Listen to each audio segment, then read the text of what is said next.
On May 5, 1945, Germany surrendered in the Netherlands.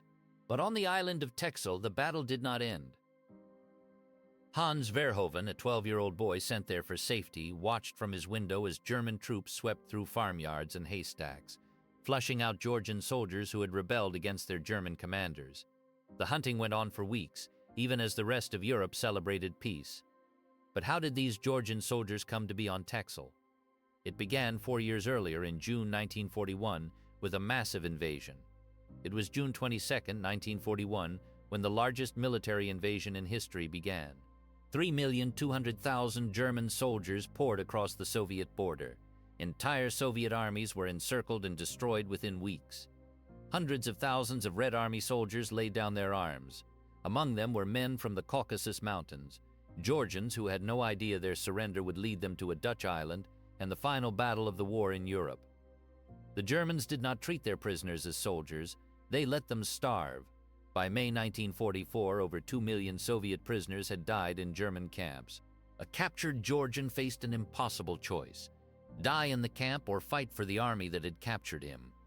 How did men caught between two ruthless regimes end up slaughtering their German captors on a peaceful Dutch island in the final weeks of the war?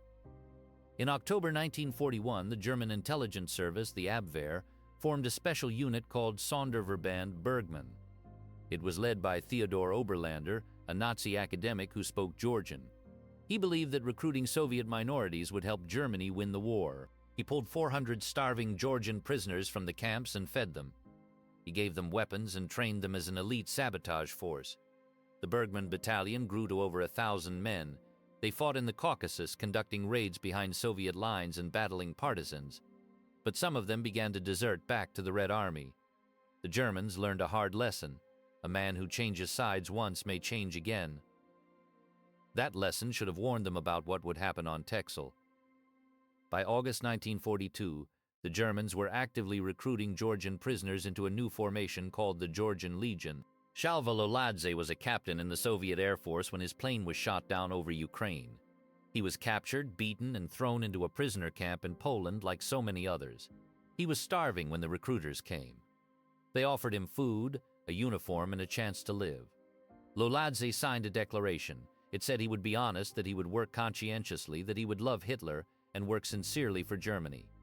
The German officers warned them. Failure to sign meant death. Loladze and hundreds of others signed. The paper they signed condemned them as traitors to the Soviet Union, even as it saved their lives.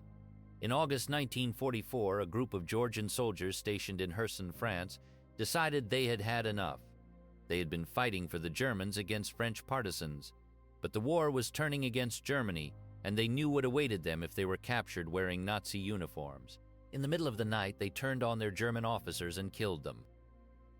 The Georgians from Kherson fled into the forest and made contact with the French resistance.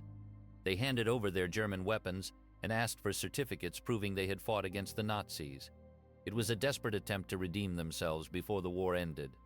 The pattern was set. Georgian soldiers, facing certain punishment for wearing German uniforms, could rebel and hope for mercy. That pattern would repeat on Texel. Enjoying the story? Subscribe to join us for the next one. On January 10, 1945, the 822nd Georgian Battalion arrived on the Dutch island of Texel. They replaced a unit of North Caucasian volunteers who had been redeployed to the mainland. The island was a paradise compared to the Eastern Front. There were beaches, dunes, and farms. The German commander, Major Klaus Breitner, assumed his Georgian troops were loyal and had no idea that an underground network was already plotting against him. From January into early 1945, the 822nd Georgian Battalion settled into Texel's peaceful routine. The Dutch civilians kept their distance at first. They had been warned that these dark-skinned men in German uniforms might be cannibals. The Georgians were friendly, singing in four-part harmony as they marched through the woods, buying eggs from farms and trying to chat with locals in broken German. Islanders noticed they often carried pictures of children back home.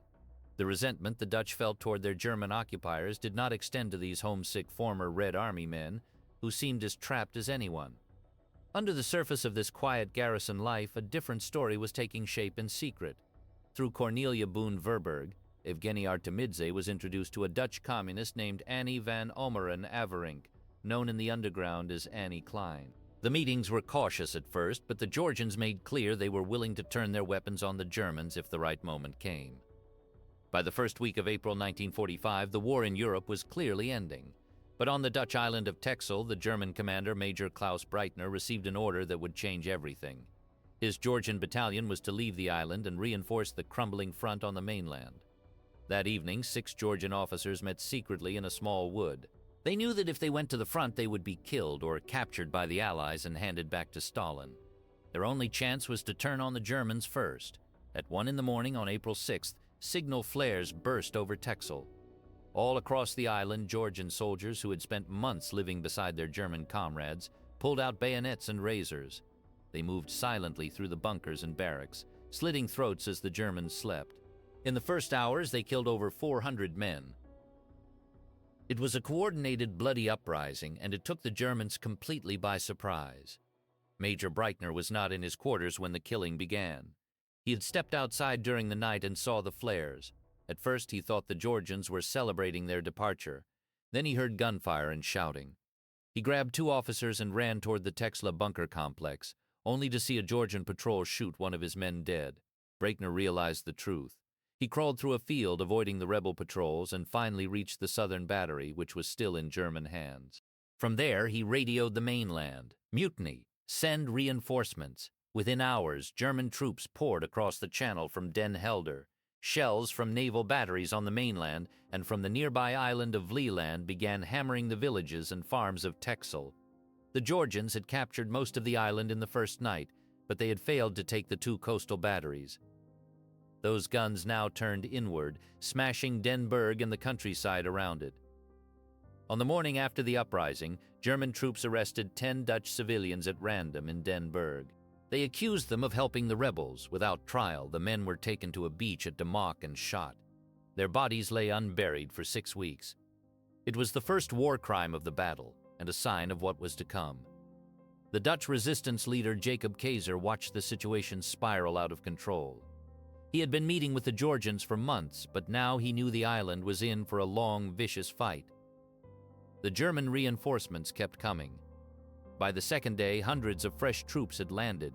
Many of them older men and wounded veterans scraped together from rear area units. One of them was Fred Adolf Simon, a Panzer Grenadier who had already been wounded on the Eastern Front.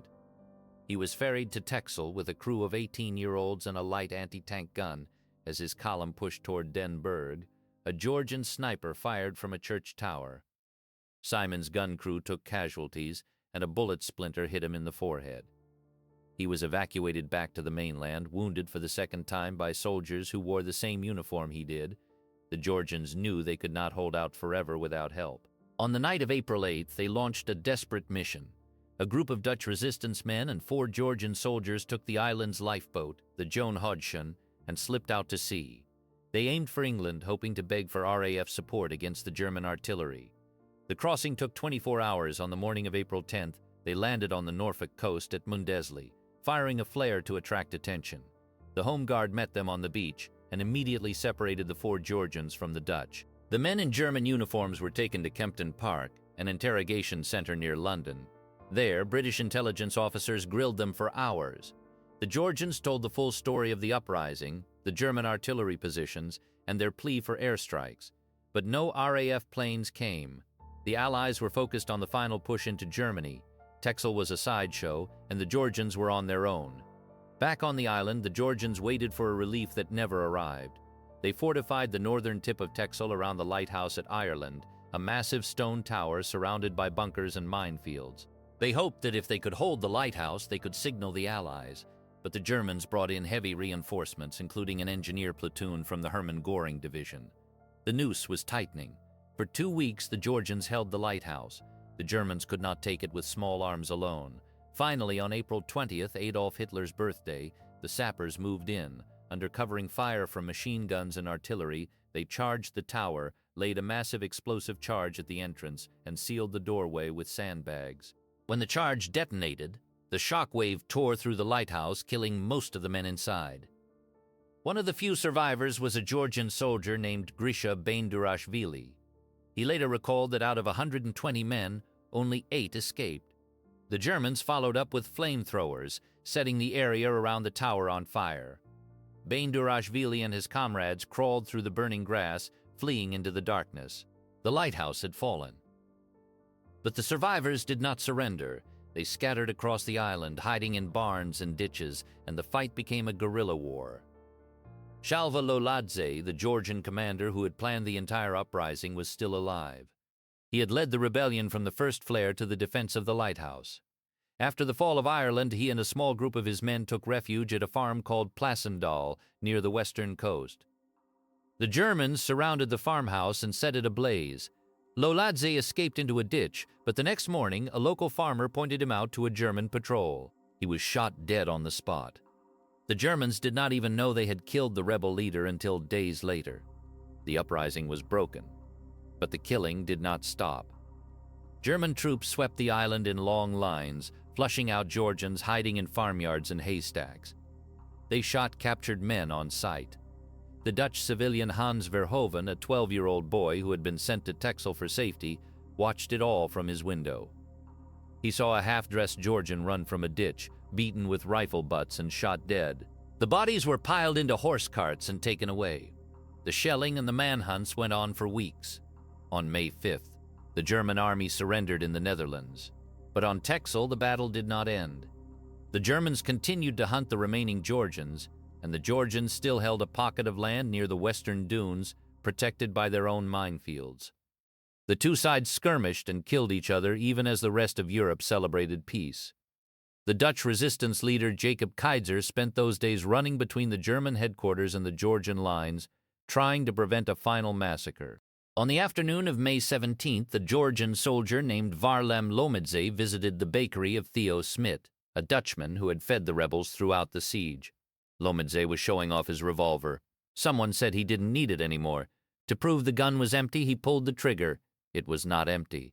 The bullet struck Theo Smit in the chest. He died the next morning. On his deathbed, he told his wife to keep feeding the Georgians.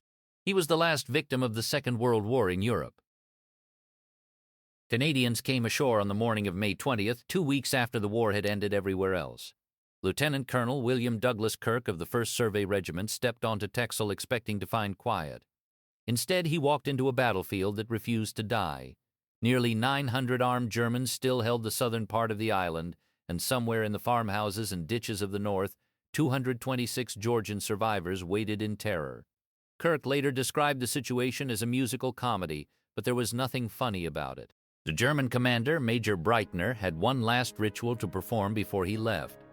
He ordered his men to assemble the remnants of the battalion and burn the ceremonial flag of Queen Tamara, the banner that had been given to the Georgian Legion years before.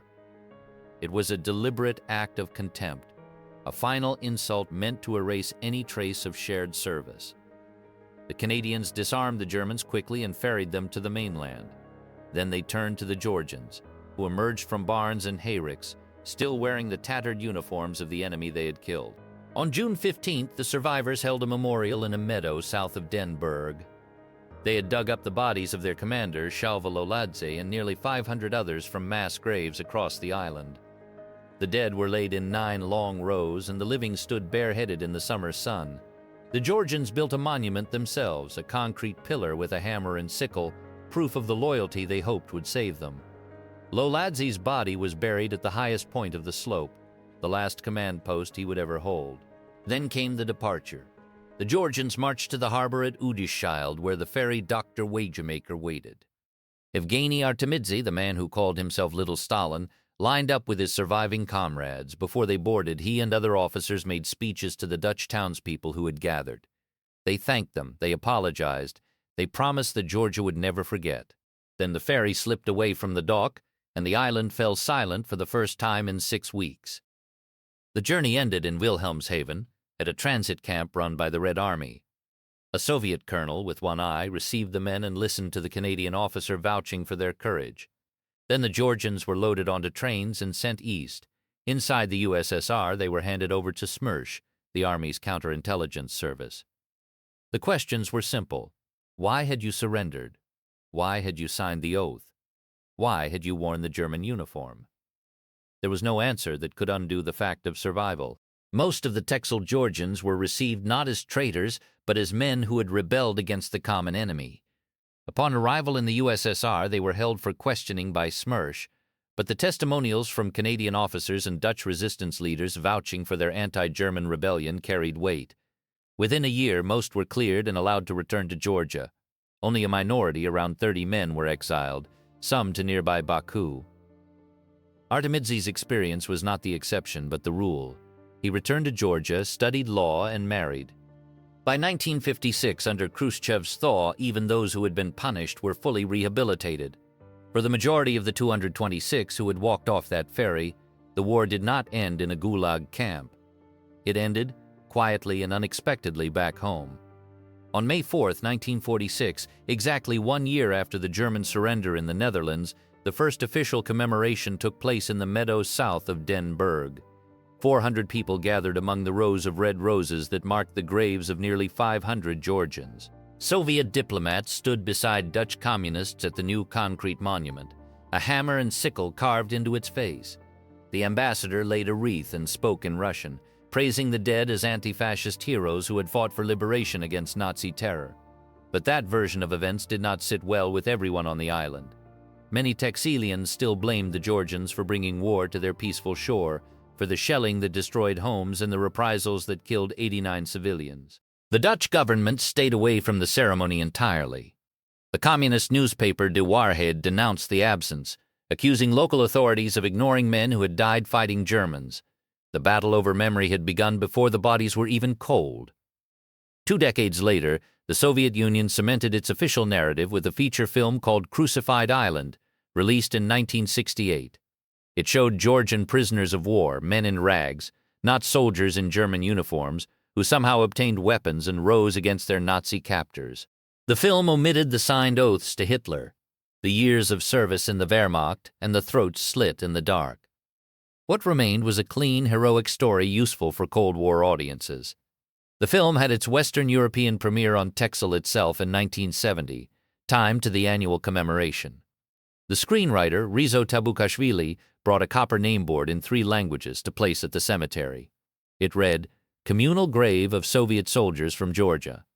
The myth had become official, sanctioned by both the Soviet state and the local Communist Party. On the island, people continued to call it the Russian cemetery, still unsure what to make of the men buried there. In October 1983, more than 200 Texel Islanders boarded flights to the Soviet Republic of Georgia. They were traveling to meet the surviving veterans of the uprising, men they had not seen since the ferry departed Udschild 38 years earlier. The trip had been organized by the local newspaper, and for many older islanders it was a chance to thank the men they had hidden in their barns. 29 veterans came to the meeting in Tbilisi, some still bearing the marks of labor camps where they had spent years after the war. The reunion was raw and emotional. One islander later wrote that the Georgians wept openly when they saw the Dutch delegation, embracing men and women who had risked their lives to feed them during the manhunt. But not everyone on Texel shared the spirit of reconciliation. Theo Whitty, whose brother had been killed in the uprising, refused to go. He said the Georgians had never acknowledged the suffering they caused on the island. His anger was a reminder that the war's wounds had not fully healed even after 4 decades. On May 4, 2005, Georgian President Mikhail Saakashvili arrived on Texel with the Patriarch of the Georgian Orthodox Church. 60 years after the uprising, Saakashvili stood in the cemetery among the red roses and apologized for the suffering the rebellion had caused the island's civilians. He had originally planned to call the dead Georgians heroes, but after meeting Theo Whitty, the same man who had refused the trip in 1983, he dropped the word from his speech. The gesture was small, but it signaled a shift. Saakashvili reframed the uprising as a fight against 2 totalitarian regimes, Nazi Germany and Stalin's Soviet Union. This new framing did not fully satisfy the island's critics, but it changed the way the story was told. No longer solely a Soviet propaganda tool, the uprising became a Georgian national tragedy, a symbol of men crushed between 2 empires. The copper tree of life sculpture that Georgia had donated years earlier stood at the entrance to the main cemetery in Den Burg, a permanent marker of the bond between the 2 peoples. What began as a desperate bid for survival on an April night in 1945 became something larger than the men who fought it. They were not saints, and they were not the innocent prisoners the films portrayed. They were soldiers who surrendered, signed oaths to Hitler to avoid starvation, wore the enemy uniform for years, and then at the last moment turned their bayonets against the men who had used them. The survivors carried those choices into very different fates. Hans Verhoeven, the 12-year-old boy who watched the manhunt from his window, grew up to write his memoir of those weeks. Fred Simon, the wounded German veteran, survived and later wrote his own account of the fighting. Major Breitner escaped prosecution entirely and lived into old age, unpunished. The baker Theo Smit, who had fed the Georgians throughout the siege, died in a tragic accident, just days before the Canadians arrived. He became the last victim of the Second World War in Europe. Jacob Kaedzer was honored for his resistance work and lived to see the Georgians return to Texel. Cornelia Boone-Verberg, who had hidden Georgians in her farmhouse and fed them through the siege, was celebrated as the mother of the Georgians and given the freedom of Tbilisi. Annie Klein, the communist who linked the Georgians to the underground, became a member of the Dutch parliament. In the hills outside Tbilisi, one of the graves bears an inscription carved by the man himself before he died. It is a boast of Germans killed, a claim of loyalty, a final act of defiance.